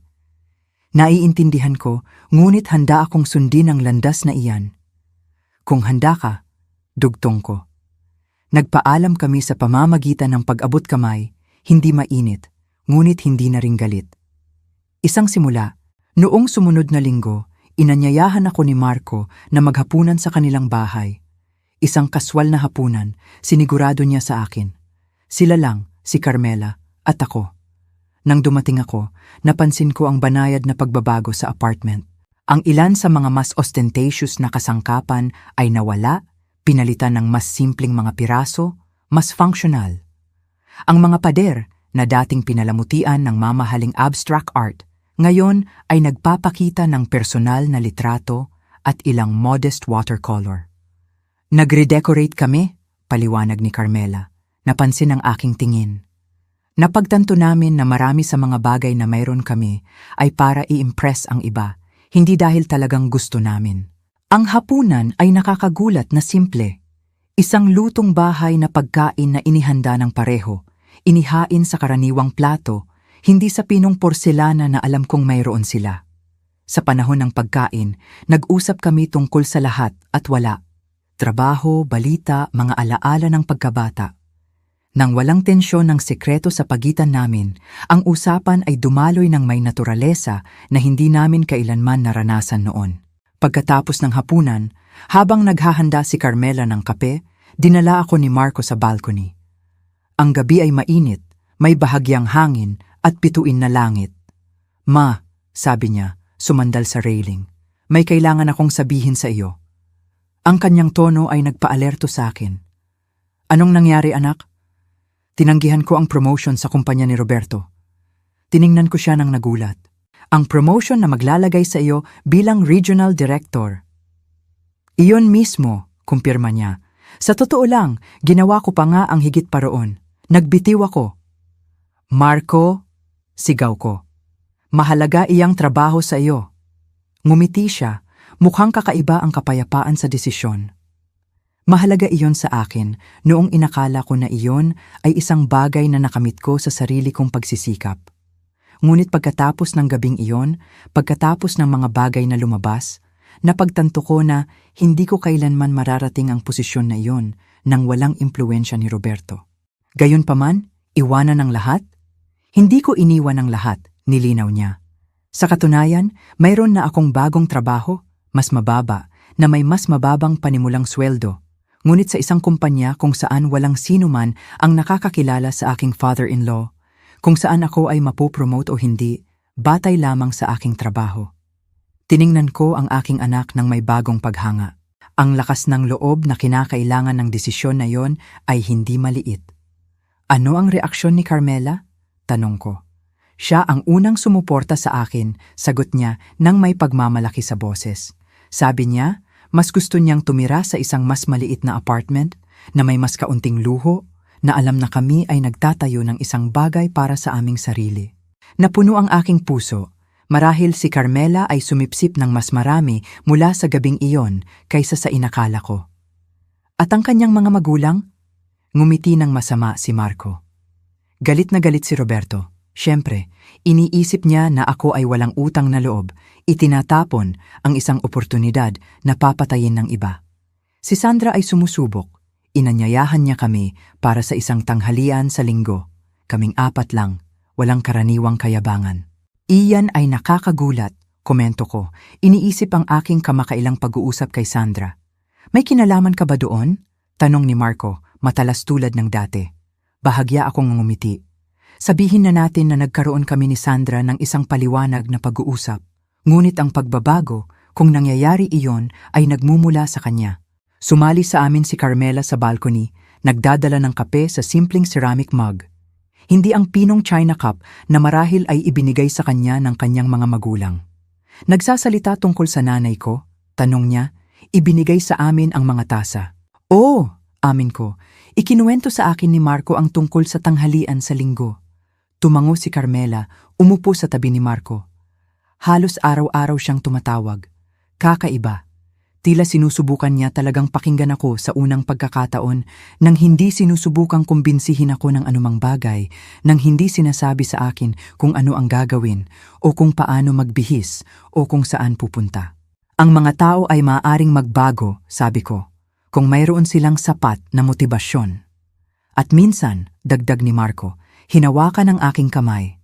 "Kailangan namin ng isang maliit na earthquake upang kalugin ang pundasyon at payagan ang pagbabago na iyon." Nanatili kaming tahimik sa isang sandali. Pinahahalagahan ng gabi, ang kape, ang bagong katapatan sa pagitan namin. "Ma," sabi ni Marco sa wakas, "may isa pa akong gusto kong itanong sa iyo." "Ano, anak? Bakit mo ginawa iyon?"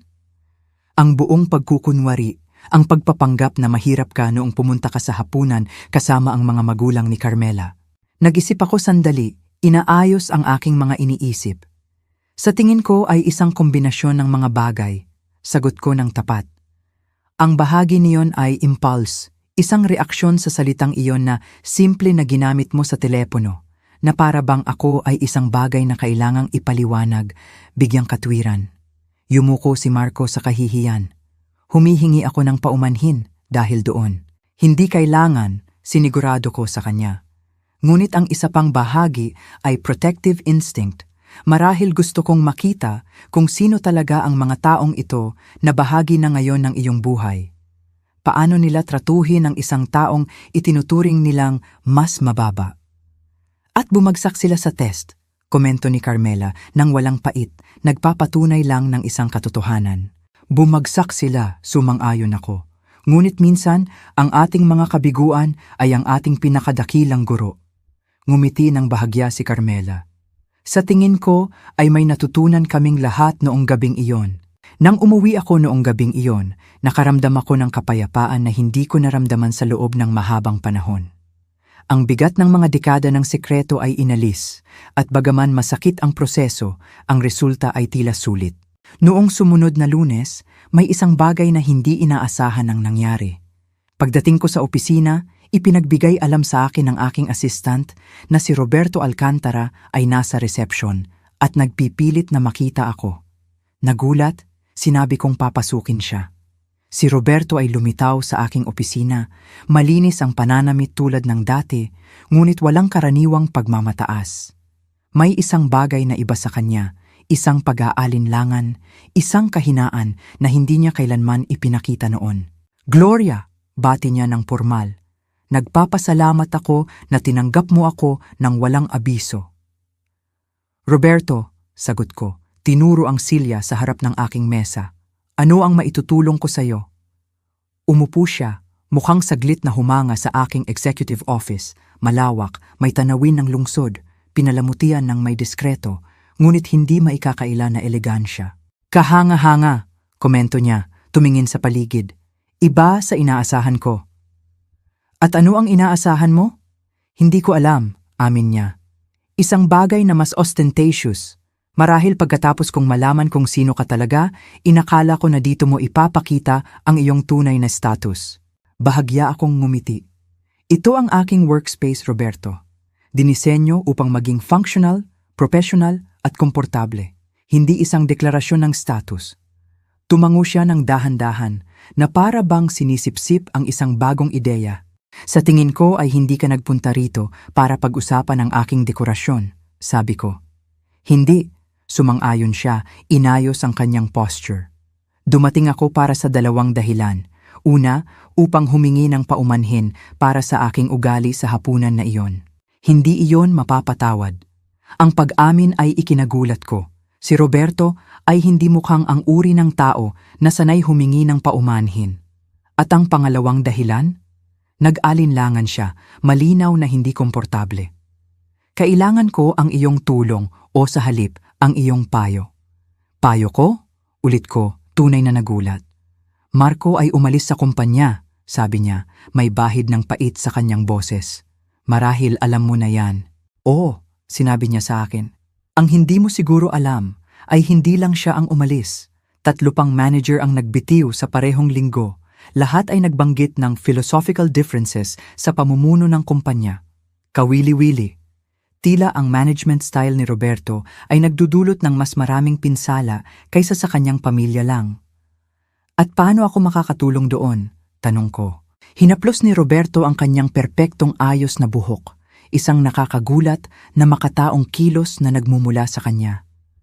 Nagtayo ka ng isang kahangahangang karera, umangat ka sa pamamagitan ng sarili mong pagsisikap, pinamumunuan mo ang mga taong malinaw na gumagalang sa'yo, hindi lang natatakot sa'yo. Gusto kong maunawaan kung paano. Kaya pala. Si Roberto Alcantara, ang real estate magnate na sanay magbigay ng order at masunod ng walang tanong, ay humaharap sa mga kahihinatnan ng kanyang leadership style.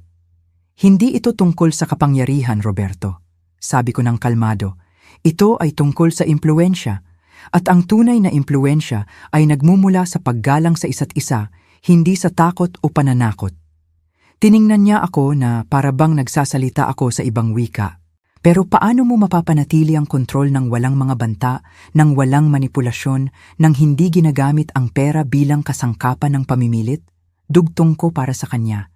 Nagsisimula iyan sa pagtingin sa iyong mga empleyado bilang kumpletong tao. Hindi lang mga resource na dapat pagsamantalahan. Sa mga buwan na sumunod sa gabing iyon, nakita ko ang mga pagbabago na hindi ko kailanman naisip. Si Roberto, sa pagtataka ko, ay naging semi-regular na bisita sa aking opisina. Ang aming mga pag-uusap, sa simula ay tensyonado at formal, ay unti-unting naging tunay na dialogo tungkol sa leadership, business ethics at kalaunan, personal na values. Hindi ko kailanman naisip na hihingi ako ng payo mula sa isang taong nakilala ko sa mga pangyayari na nakilala kita, amin niya sa isa sa aming mga pag-uusap. Ang buhay ay may kawili-wiling sense of humor, sagot ko, ngumiti ng bahagya. Nagbago rin si Sandra, bagaman sa mas banayad na paraan.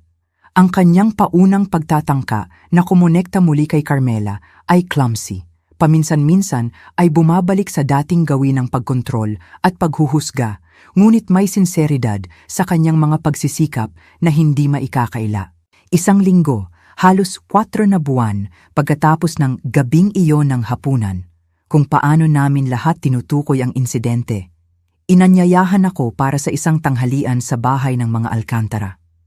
Tinanggap ko ng may pag-aalinlangan, hindi alam kung ano ang aasahan. Sa pagtataka ko, ang tanghalian ay hindi sa formal na silid kainan, kundi sa maaraw na balcony sa likuran. Ang mesa ay inihanda ng may elegance, ngunit walang kayabangan na inakala kong standard sa bahay na iyon. Si Sandra mismo ang naghain ng mga pagkain, isang lutong bahay na pagkain na inamin niya ng may bahagyang nahihiyang pagmamalaki na inihanda niya sa tulong ni Carmela. Nagre-rediscover kami ng mga lumang tradisyon ng pamilya. Paliwanag ni Sandra nang magkomento ako tungkol sa pagkain. Ginagawa ng lola ko ang ulam na ito. Nakalimutan ko na iyon hanggang sa nagtanong si Carmela tungkol sa mga family recipe.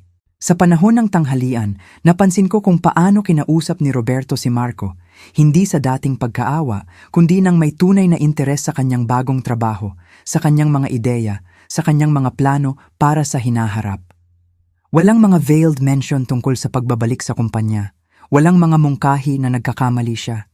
Pagkatapos ng dessert, habang nag-uusap ang mga lalaki tungkol sa isang bagong community project na kasali si Marco, inanyayahan ako ni Sandra na maglakad-lakad sa hardin.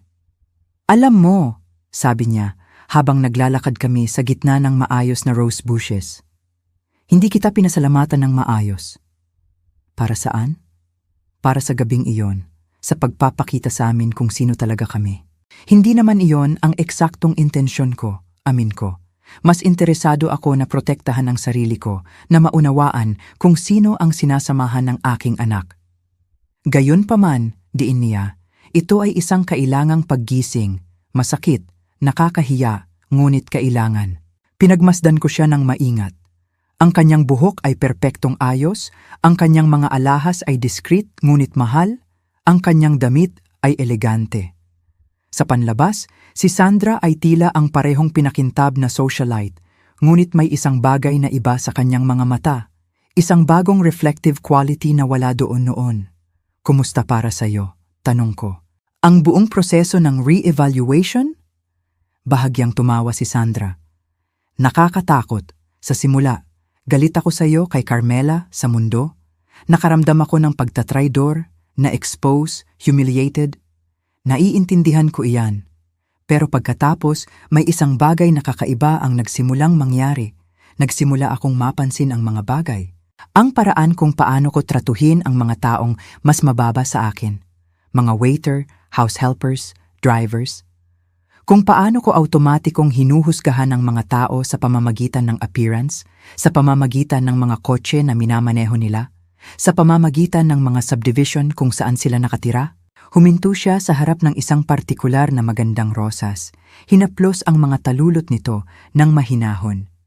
Nagsimula akong magtaka kung kailan ako naging ganoong tao, kung ganoon ba ako palagi o kung ito ay isang bagay na nabuo ko sa paglipas ng panahon nang hindi ko napapansin. At ano ang iyong konklusyon? Tanong ko ng mahinahon. Na ang dalawang bagay ay totoo, sagot niya. Lumaki ako sa isang kapaligiran na pinahahalagahan ang mga appearance higit sa lahat. Ngunit gumawa din ako ng mga desisyon, libu-libong maliliit na pang-araw-araw na desisyon na nagpatibay sa mga values na yon, na inuna ang status kaysa substance, impressing kaysa connecting. Ang kanyang katapatan ay humanga sa akin. Mahirap magbago, amin niya. Ang mga lumang gawi, ang mga lumang kaisipan ay automatikong lumalabas. Si Roberto ay mas nahihirapan pa kaysa sa akin, ngunit sinusubukan namin para sa aming sarili at para kay Carmela. Habang naglalakad kami pabalik sa bahay, huminto si Sandra, tumingin sa akin ng may tunay na pagtataka. Gloria, maaari ba akong magtanong ng isang napaka-personal na tanong? Maaari mong subukan, sagot ko nang may bahagyang ngiti. Hindi mo kailanman ginusto na ipagmalaki ang iyong tagumpay. Hindi mo kailanman ginusto na ipakita sa mundo kung ano ang nakamit mo, lalo na kung isa sa alang-alang kung saan ka nanggaling, kung gaano ka nagsumikap. Ito ay isang makatarungang tanong, isang bagay na pinag-isipan ko rin ng maraming beses sa loob ng mga taon. Siyempre oo, sagot ko ng tapat. Nagkaroon ng mga sandali, lalo na sa simula, kung saan ang gusto ko lang ay bilhin ang pinakamahal na bahay sa lungsod, ang pinakamahusay na kotse, ang pinakamahusay na damit upang patunayan sa lahat at marahil sa sarili ko na nagtagumpay ako. Ano ang pumigil sa'yo? Nag-isip ako sandali, hinahanap ang tunay na sagot. Hindi lang ang madaling sagot. Sa tingin ko ay isang kombinasyon ng mga bagay. Ang bahagi niyon ay pinansyal na pragmatism. Ang lumaki ng mahirap ay nagturo sa akin ng halaga ng pagtitipid, pamumuhunan, pagpaplano para sa hinaharap. Ang bahagi ay ang alaala kung sino ako bago ang pera. Ang kamalayan na ang taong iyon ay mahalaga pa rin, may halaga pa rin anuman ang bank account. Tumango si Sandra ng dahan-dahan. At si Marco, hindi mo ba talaga ginusto na bigyan siya ng isang buhay ng privilege? Lahat ng oportunidad na kayang bilhin ng pera. Iyon ang pinakamahirap na bahagi, pag-amin ko. Nagkaroon ng mga gabi na nagising ako, nagtataka kung pinagkakaitan ko ba ang aking anak ng mga advantage na madali kong maibibigay sa kanya. Kung ang aking pagnanais na turuan siya ng ilang values ay talagang nakakapinsala sa kanya sa ilang paraan. Ano ang kumbinsido sa'yo na mali iyon? Ang makita ang lalaking naging siya, sagot ko lang. Masipag, mahinahon, nakatapak sa lupa. Isang taong pinahahalagahan ang mga tao sa karakter, hindi sa status. Ngumiti si Sandra, tumingin sa balkoni kung saan nag-uusap ng masigla sina Marco at Carmela.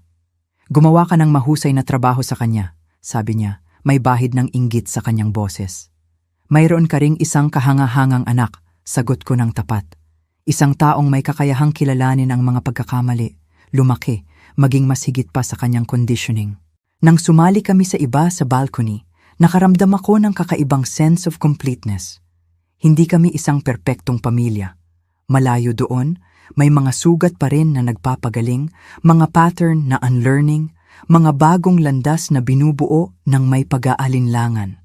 Ngunit mayroon ding authenticity na hindi umiiral noon, isang pagpayag na makita at makita ng walang mga mask ng status, ng pagkukunwari, ng mga social expectation. Isang taon pagkatapos, nakatanggap ako ng balita na hindi ko kailanman inakala na posible. Naghihintay ng sanggol sina Marco at Carmela. Ako ay magiging lola. Nang sabihin nila sa akin sa isang intimate dinner sa aking apartment, nakaramdam ako ng kagalakan na lumampas sa anumang profesional na tagumpay, anumang pinansyal na tagumpay. Alam namin na maaga pa para magdesisyon, sabi ni Carmela, hawak ang kamay ni Marco. Pero kung babae, gusto naming ipangalan sa iyo, Gloria. Lumabas ang luha sa aking mga mata. Isang karangalan iyon. At gusto namin na maging isang mahalagang bahagi ka ng kanyang buhay, dagdag ni Marco. Walang sekreto sa pagkakataong ito. Ngumiti ako sa pamamagitan ng luha. Walang sekreto. Noong gabing iyon, pagkatapos nilang umalis, nanatili ako sa aking maliit na balcony, pinagmamasdan ang mga ilaw ng lungsod. Naisip ko ang pambihirang journey na nagsimula sa nakamamatay na hapunan na iyon nang magpasya akong subukan ang pamilya ng aking anak. Gaano naiiba ang mangyayari kung nagpakita lang ako bilang ang sarili ko, kung inihayag ko ang aking tunay na pinansyal na status sa simula. Marahil sina Roberto at Sandra ay trinato ako ng may superficial na paggalang. Marahil ay pinanatili namin ang fasad ng pagkakaisa ng pamilya, nagpapalitan ng mamahaling regalo sa mga birthday, uma-attend sa mga social event, lahat ay nakangiti para sa mga litrato habang itinatago namin ang aming tunay na damdamin. Ngunit mawawala din namin ang pagkakataon para sa paglago, para sa self-discovery, para sa tunay na koneksyon na nagmula sa sandaling iyon ng malupit na katotohanan. Minsan, naisip ko, kailangan ng kaunting teatro upang ibunyag ang mas malalim na katotohanan. Habang naghahanda ako para matulog, dumaan ako sa aparador kung saan ko iningatan ang aking malinis na executive suit. Sa tabi nila, nakasabit pa rin ang lumang kulay abo na damit na ginamit ko noong gabing iyon. Iningatan ko iyon bilang isang paalala, hindi ng kahihiyan na dinanas ko, kundi ng tapang na kinakailangan upang ipakita ang iyong tunay na mukha sa mundo, maging ito man ay pinalamutian ng mamahaling silk o kupas na cotton. Ang tunay na kayamanan, natutunan ko, ay wala sa kung ano ang taglay natin, kundi sa kung sino tayo sa buong journey, sa mga pagpili na ginagawa natin araw-araw, sa mga taong minamahal natin, hinahamon natin, at ini-inspire natin na maging mas mahusay. At habang lumalaki ang aking apo sa isang mundo na napakaiba sa kung saan ko pinalaki si Marco, umaasa akong maituturo ko sa kanya ang parehong aral na inabot sa akin ng isang buong buhay upang matutunan na ang ating halaga ay hindi kailanman nasa ating bank account, kundi sa content ng ating character, na ang tunay na kayamanan ay hindi isang bagay na ipinapakita, kundi isang bagay na tahimik, pare-pareho, at tunay na ipinamumuhay. Sa nakakaginhawang kaisipan na iyon, nakatulog ako. Hindi bilang isang matagumpay na executive, hindi bilang isang mayamang babae, kundi bilang Gloria, isang babae na sa wakas ay natagpuan ng kapayapaan sa pagiging eksakto kung sino siya. Walang paghingi ng paumanhin, walang disguise, walang sekreto. Ngayon, kung nagustuhan ninyo ang kwentong ito, mag-click sa subscribe at sabihin sa akin sa mga komento kung anong bahagi ang nagpamangha sa inyo. Iyon ba ay nang inihayag ko ang aking tunay na identity sa restaurant? Nang sinubukan ng mga magulang ni Carmela na paalisin ako sa sarili kong anak? O marahil ang pagbabago ng pamilya pagkatapos lumabas ang katotohanan? At huwag kalimutang maging member para magkaroon ng access sa mga exclusive video na hindi ko inilalathala dito. Naghihintay ako sa inyo doon. Pagkatapos ng lahat ng nangyari, nakatulog ako ng may lubos na kapayapaan. Ang bigat ng sekreto, wala na. Habang nakahiga ako, naisip ko, kung hindi ko pala sinubukan sina Sandra at Roberto, hindi namin makikita ang tunay na kulay ng bawat isa. Hindi lang sila, pati na rin si Marco at si Carmela. Ang yaman, mga mahal, ay hindi ang 1.5 milyong piso bawat buwan. Iyan ay papel lang. Ang tunay na yaman ay nasa ating pagkatao. Ito ay nasa kalayaan na mamuhay ng walang pagkukunwari. Ito ay nasa tunay na pag-ibig ng walang arrangement. Kaya natulog ako bilang si Gloria lang. Walang disguise, walang anuman.